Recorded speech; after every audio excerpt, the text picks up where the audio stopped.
Shalom semuanya. Alkitab berkata, Yesus mati karena dosa-dosa kita. Dia dikuburkan, tetapi pada hari yang ketiga dia dibangkitkan. Setelah Tuhan Yesus bangkit, selama 40 hari Tuhan Yesus menampakkan diri kepada lebih dari 500 murid-muridnya untuk membuktikan bahwa dia hidup.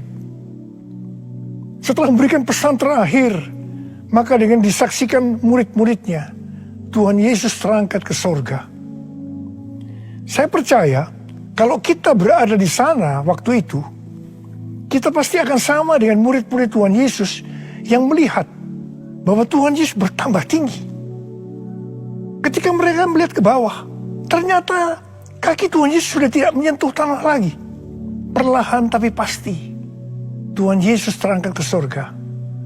Makin lama makin kecil, sampai ada awan yang menutupi dan hilang dari pandangan mata.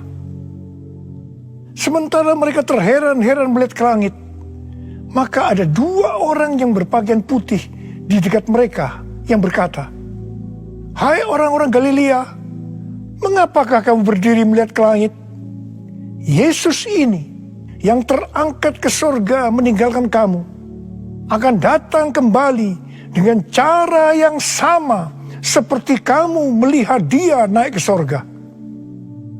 Dari ayat ini saya percaya kalau yang melihat Tuhan Yesus naik ke sorga adalah murid-murid Tuhan Yesus, maka yang akan melihat Tuhan Yesus turun dari sorga menjemput gerejanya adalah murid-murid Tuhan Yesus. Tuhan Yesus berkata dalam Yohanes 14 ayat 1-3, "Janganlah gelisah hatimu. Percayalah kepada Allah. Percayalah juga kepadaku. Di rumah Bapa-Ku banyak tempat tinggal. Jika tidak demikian, tentu aku mengatakannya kepadamu. Sebab aku pergi ke situ untuk menyediakan tempat bagimu. Dan apabila aku telah pergi ke situ dan telah menyediakan tempat bagimu, aku akan datang kembali dan membawa kamu ke tempatku, supaya di tempat di mana aku berada, kamu pun berada." Pesan Tuhan Yesus ini ditujukan untuk murid-muridnya. Karena itu, kalau kita mau ikut dalam pengangkatan, maka kita harus menjadi murid Tuhan Yesus. Murid Tuhan Yesus adalah kita-kita yang hidupnya sama seperti Kristus telah hidup. Karena kita hidup sama seperti Kristus telah hidup, maka kita akan menjadi serupa dengan gambarnya. Roma 8 ayat 29 berkata, "Sebab mereka yang dipilihnya dari semula, mereka juga ditentukannya dari semula untuk menjadi serupa dengan gambaran anaknya, supaya ia, anaknya itu, menjadi yang sulung di antara banyak saudara." Jadi goal kita sebagai orang percaya adalah menjadi serupa dengan gambar Yesus. Memasuki tahun 2021, Tuhan memberikan tema bahwa tahun 2021 adalah tahun integritas. Kita harus menjadi orang yang berintegritas, yang artinya kita berbicara dan melakukan apa yang kita percayai sesuai dengan kebenaran firman Allah. Jadi, kita harus hidup dengan jujur dan tulus di hadapan Tuhan. Sebagai panutan untuk menjadi orang yang berintegritas adalah Tuhan Yesus sendiri. Sebab Tuhan Yesus adalah the man of integrity. Menjadi murid Tuhan Yesus adalah menjadi orang yang berintegritas. Tuhan Yesus sangat menekankan agar kita menjadi orang yang berintegritas, karena kedatangannya sudah sangat-sangat dekat.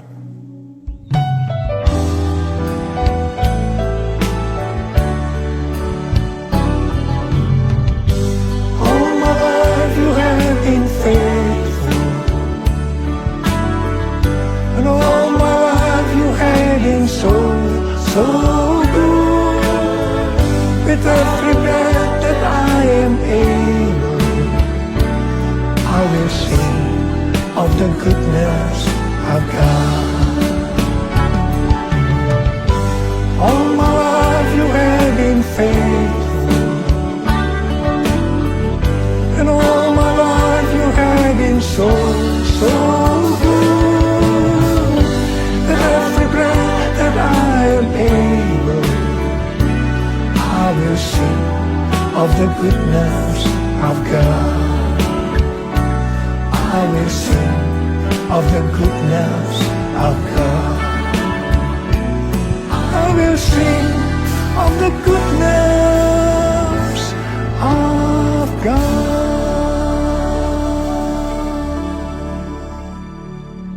Ibrani 7 ayat 25 berkata, karena itu ia sanggup juga menyelamatkan dengan sempurna semua orang yang oleh Dia datang kepada Allah.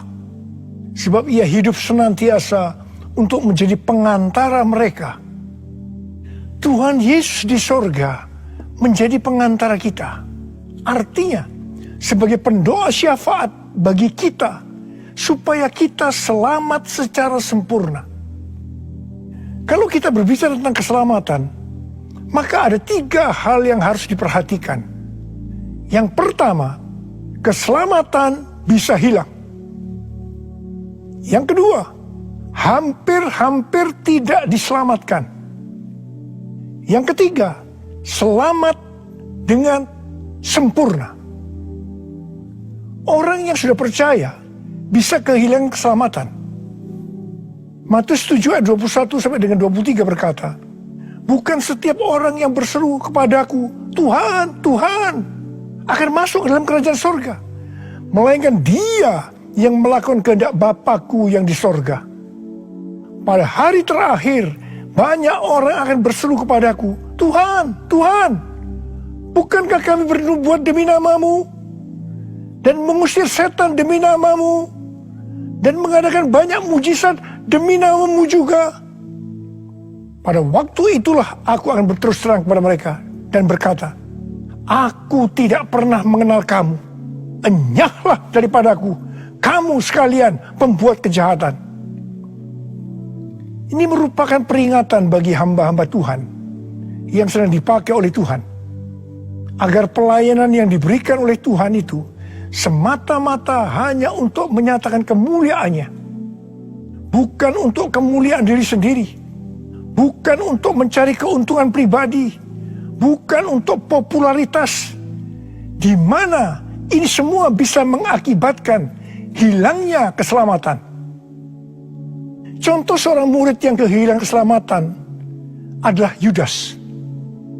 Yudas mengikut Yesus begitu lama, bahkan dicatat dalam Lukas 9 ayat 1 sampai dengan 6, ia bersama murid-muridnya yang lain pernah melakukan berbagai mujizat dan pelayanan kesembuhan. Namun, ia akhirnya memilih meninggalkan Tuhan, maka hilanglah keselamatannya. Mengenai hampir-hampir tidak diselamatkan, 1 Korintus 3 ayat 10 sampai dengan 15 berkata, bahwa kita membangun hidup kita ini dengan dasar Yesus Kristus. Pertanyaannya, bahan apa yang kita gunakan untuk membangun kehidupan kita ini? Apakah dengan bahan emas, perak, batu permata, ataukah dengan bahan kayu, rumput kering, atau jerami? Semua ini akan nampak pada hari Tuhan saat pekerjaan kita diuji dengan api. Jika pekerjaan kita tahan uji, artinya tidak terbakar karena terbuat dari bahan emas, perak, dan batu permata, maka kita akan mendapat upah. Tetapi sebaliknya, kalau pekerjaannya itu terbakar karena bahan yang digunakan adalah kayu, rumput kering, atau jerami, maka akan menderita kerugian. Selamat sih selamat, tetapi seperti keluar dari dalam api. Artinya, hampir-hampir tidak diselamatkan. Hampir-hampir tidak diselamatkan dapat diartikan, yang pertama, kehilangan upah atau pahala. Yang kedua, kedudukan yang rendah di sorga. Yang ketiga, kehilangan kesempatan pelayanan dan kekuasaan di sorga. Dan yang keempat, kehilangan kemuliaan dan kehormatan di hadapan Allah. Mari, saya akan mengajak saudara untuk memperhatikan dengan serius pekerjaan pelayanan kita. Terutama juga termasuk kualitas kehidupan.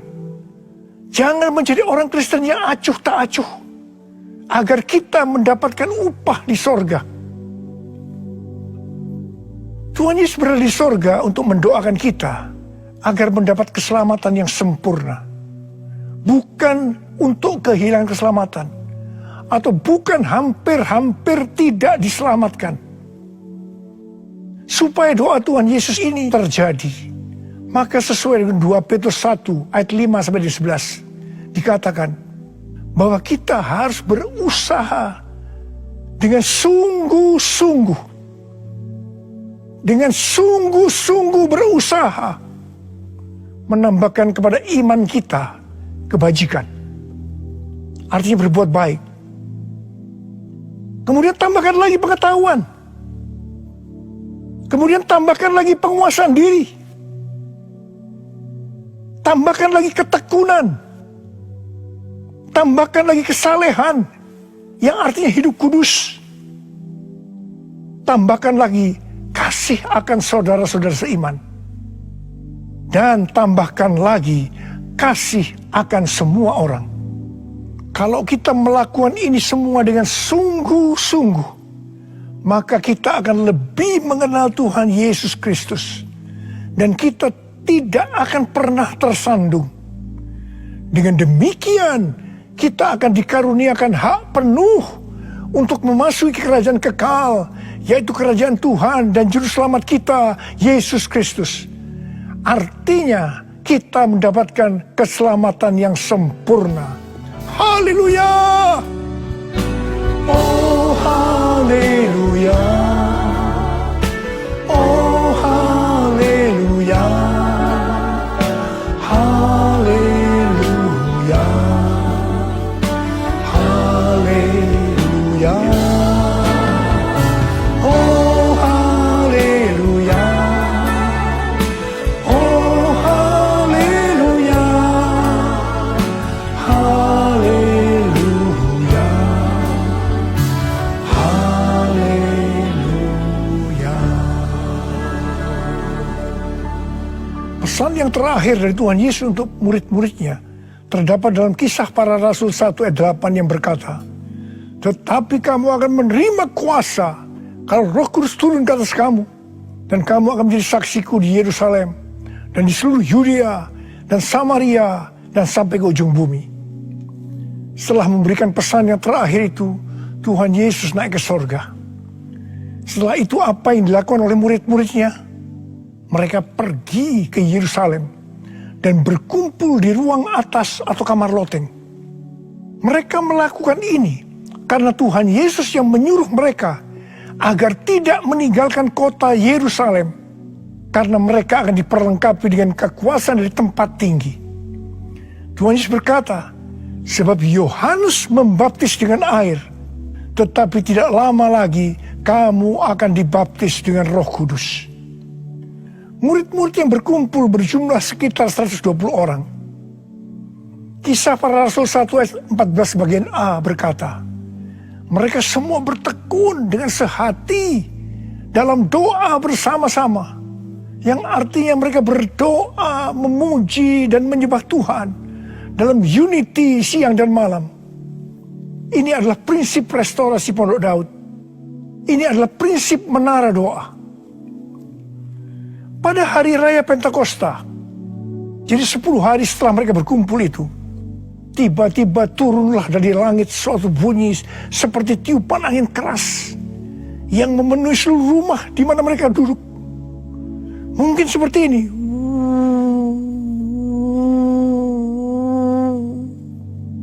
Dan tampaklah kepada mereka lidah-lidah seperti nyala api yang bertebaran dan hinggap pada mereka masing-masing.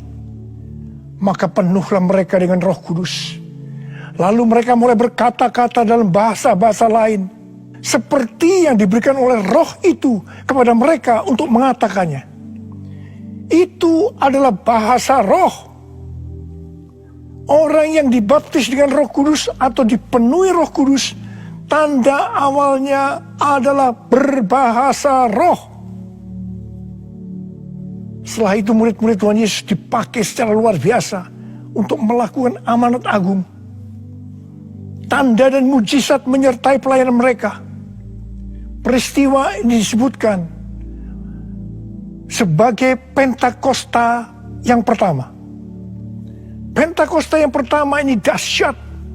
Sebab dalam kurun waktu 100 tahun, 70% dari dunia yang dikenal waktu itu, yaitu yang berada di bawah kekaisaran Romawi, menjadi Kristen.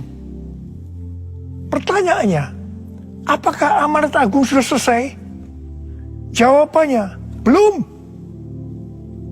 Karena itu pada tahun 1906, kembali Roh Kudus dicurahkan di Azusa Street, yang disebutkan sebagai Pentakosta yang kedua.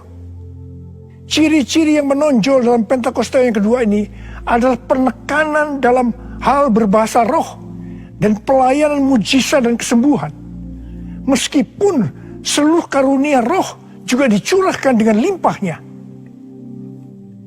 Pentakosta kedua ini dahsyat.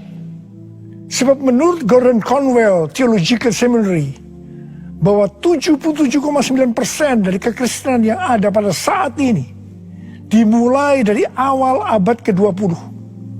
Ini berarti dimulai dari era peristiwa pencurahan Roh Kudus di Azusa Street atau Pentakosta yang kedua. Pertanyaannya, apakah amanat agung sudah selesai? Jawabannya, belum. Hari-hari ini pencurahan Roh Kudus yang jauh lebih dahsyat dibanding dengan Azusa Street sedang terjadi. Ini disebutkan sebagai Pentakosta yang ketiga. Seperti yang terjadi pada Pentakosta pertama dan Pentakosta yang kedua. Maka berbahasa roh dan pelayanan kesembuhan juga terlihat begitu intens. Saya percaya dengan Pentakosta ketiga ini, amanat agung Tuhan Yesus akan selesai. Dan Tuhan Yesus akan datang kembali.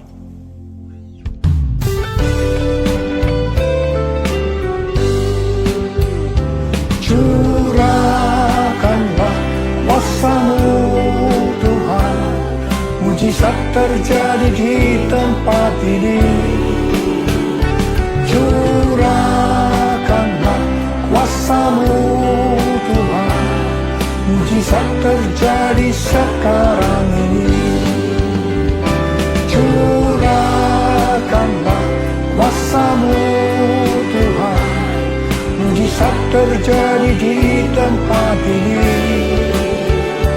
Curahkanlah kuasa-Mu Tuhan, mujizat terjadi sekarang ini. Mujizat terjadi sekarang ini. Mujizat terjadi sekarang ini. Rasul Paulus berkata dalam 1 Korintus 14 ayat 5 bagian A, "Aku suka supaya kamu semua berkata-kata dengan bahasa roh." Selain itu dalam 1 Korintus 14 ayat 18, Rasul Paulus juga berkata, "Aku mengucap syukur kepada Allah bahwa aku berkata-kata dalam bahasa roh lebih daripada kamu semua." Saya sangat mengaminkan apa yang dikatakan oleh Rasul Paulus ini. Dan saya juga berdoa agar apa yang dikatakan oleh Rasul Paulus ini juga terjadi pada kita. Yang percaya katakan amin. Apa yang terjadi kalau kita berbahasa roh? Yang pertama, kita akan lebih berani bersaksi tentang Yesus. Kita ingat Petrus, di mana sebelum dia dibaptis dengan Roh Kudus, dengan tanda awal berbahasa roh, dia pernah menyangkal Yesus sebanyak 3 kali sebelum ayam berkokok. Setelah berbahasa roh, dia berani bersaksi tentang Tuhan Yesus, tidak peduli disesah dan dipenjarakan. Yang kedua, kalau kita berbahasa roh, maka sesuai dengan 1 Korintus 14 ayat 4 dikatakan, Siapa yang berkata-kata dalam bahasa roh, dia membangun dirinya sendiri. Yang artinya, kalau kita berbahasa roh, kita membangun iman kita. Yang ketiga, kalau kita berbahasa roh, kita akan lebih merasakan hadiratnya. Dan lebih intim dengan dia. Karena ketika kita berbahasa roh, kita berkata-kata kepada Allah, bukan kepada manusia. Yang keempat, kalau kita berbahasa roh, kita akan bisa berdoa lebih lama lagi. Dan yang kelima, sesuai dengan 1 Korintus 14 ayat 14 dan 15 yang berkata, sebab jika aku berdoa dengan bahasa roh, maka rohkulah yang berdoa. Tetapi akal budiku tidak turut berdoa. Jadi apakah yang harus kubuat? Aku akan berdoa dengan rohku. Tetapi aku akan berdoa juga dengan akal budiku. Aku akan menyanyi dan memuji dengan rohku. Tetapi aku akan menyanyi dan memuji juga dengan akal budiku. Mari, bagi yang mau melakukan kata bersama saya, amin. Datanglah sekarang, penuhi kami dengan kuasa-Mu. Urapi kami sekarang ini dengan api Roh-Mu. Roh Kudus, ini hamba-Mu. Roh Kudus, penuhi hamba-Mu. Saya berdoa buat saudara. Ada berapa banyak di antara saudara yang rindu untuk dipenuhi dengan Roh Kudus hari ini? Ada berapa banyak yang rindu untuk dibaptis dengan Roh Kudus, dengan tanda awal berbahasa roh? Saya boleh angkat tangan. Katakan bersama saya sekali lagi. Anointing, fall on me. Anointing, fall on me.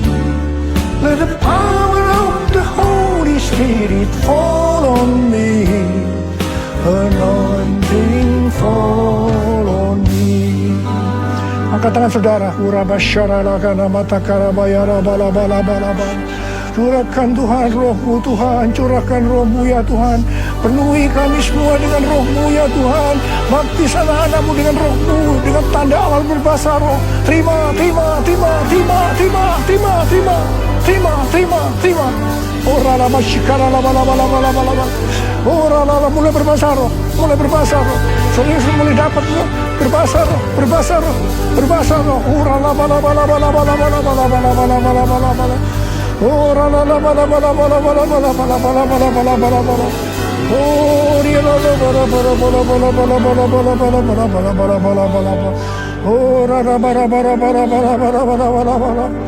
Anointing, fall on me. Anointing, fall on me. Let the power of the Holy Spirit fall on me.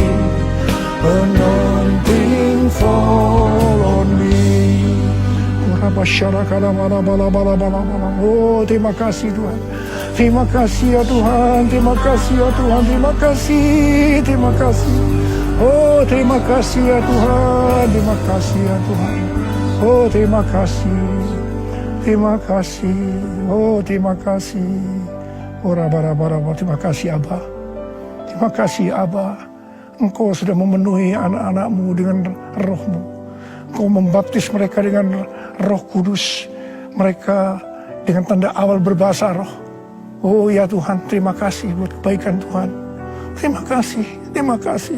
Pakai kami semua menjadi alat untuk menyelesaikan amanat agung Tuhan Yesus. Pakai Tuhan, pakai kami semua. Terima kasih. Dalam nama Yesus, dalam nama Yesus. Amin. Mari saudara-saudara, kita akan masuk dalam perjamuan kudus. Kita akan mengingat ayat ini. Sebab setiap kali kamu makan roti ini dan minum cawan ini, kamu memberitakan kematian Tuhan sampai Ia datang. Perjamuan kudus adalah perjamuan Tuhan Yesus sendiri. Setiap kali kita masuk dalam perjamuan kudus, Tuhan Yesus selalu mengingatkan kita, biarlah ini menjadi peringatan akan daku. Biarlah ini menjadi peringatan akan daku. Karena itu, mari arahkan hati kita kepada kebaikan Tuhan. Kita akan mengingat kebaikan Tuhan. Supaya kita lebih mengasihi Tuhan Yesus. Kita lebih mengasihi satu dengan yang lain. Mari tundukkan kepala. Tuhan, siapakah kami sebelum kami mengenal Engkau? Kami semua orang berdosa. Upah dosa adalah maut, mati. Tapi Engkau yang tidak berdosa telah dijadikan dosa oleh karena kami. Engkau harus turun dari surga mulia, mati ganti kami dengan penderitaan yang luar biasa. Oh Tuhan, itu Engkau ya Aba. Engkau ya Aba. Itu Engkau ya Aba. Engkau jadikan kami sebagai anak-anak-Mu.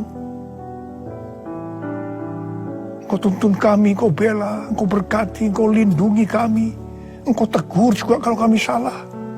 Itu Engkau ya Aba. Itu Engkau.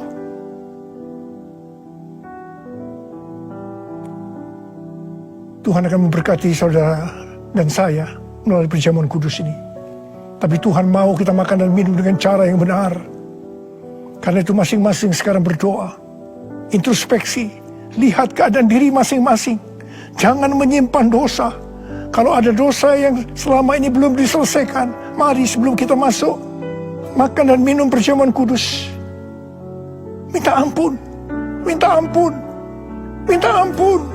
Ampuni saya Tuhan. Katakan ampuni saya Tuhan. Ampuni saya. Ampuni. Ya Tuhan, Kau lihat anak-anak-Mu Tuhan. Mereka sedang menyelesaikan dengan Engkau. Mereka sedang minta ampun. Ampuni mereka ya Aba. Ampuni mereka.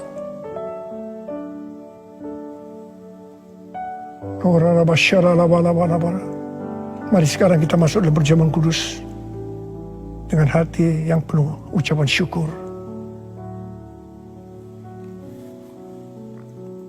Sekarang mari angkat roti di tangan kanan kita tinggi-tinggi.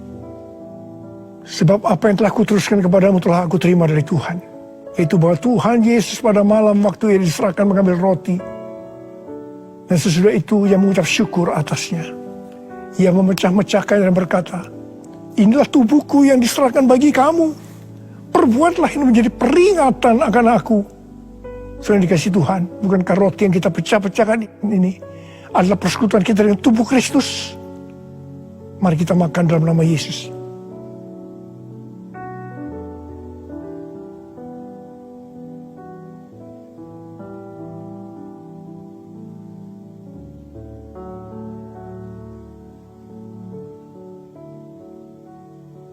Sekarang angkat cawan di tangan kanan kita tinggi-tinggi. Demikian juga yang mengambil cawan sudah makan lalu berkata, cawan ini adalah perjanjian baru yang dimeteraikan oleh darahku. Perbuatlah ini setiap kali kamu meminumnya menjadi peringatan akan aku. Sudah dikasih Tuhan, bukankah cawan pengucapan syukur yang atasnya kita ucapkan syukur adalah persekutuan kita dengan darah Yesus? Mari kita minum dalam nama Yesus.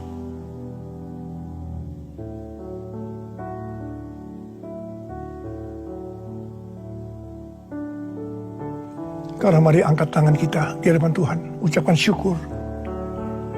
Dengan suara, jangan diam. Katakan Tuhan, terima kasih ya Tuhan. Terima kasih ya Tuhan, terima kasih. Kami bersyukur padamu ya Tuhan. Oh ralabakana mayara bala bala bala bala. Oh terima kasih, terima kasih. Oh Tuhan, terima kasih, Engkau baik. Engkau baik ya Tuhan, Engkau baik ya Tuhan. Engkau baik. Mari kita katakan bersama, Tuhan Yesus. Tuhan Yesus, Engkau baik. Terima kasih buat kebaikan-Mu ya Tuhan. Terima kasih buat kebaikan-Mu. Oh Jesus. All my life you have been faithful. have been so, so good. With every breath that I am able, I will sing of the goodness of God. All my life you have been faithful, and all my life you have been so, so good.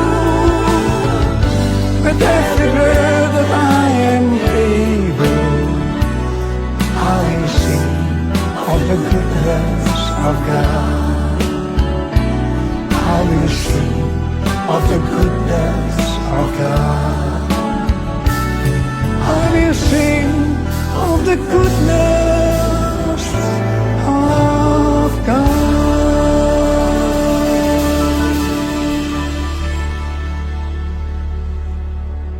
Sekarang terimalah berkat Tuhan. Kasih karunia berlimpah-limpah daripada Allah Bapa dalam Anak yang tunggal Yesus Kristus. Persekutuan yang manis dengan Roh Kudus menyertai saudara sekalian mulai hari ini. Sampai Tuhan Yesus datang kembali menjemput kita di awan-awan dan bahkan sampai selama-lamanya. Yang percaya bersama-sama katakan, Amin.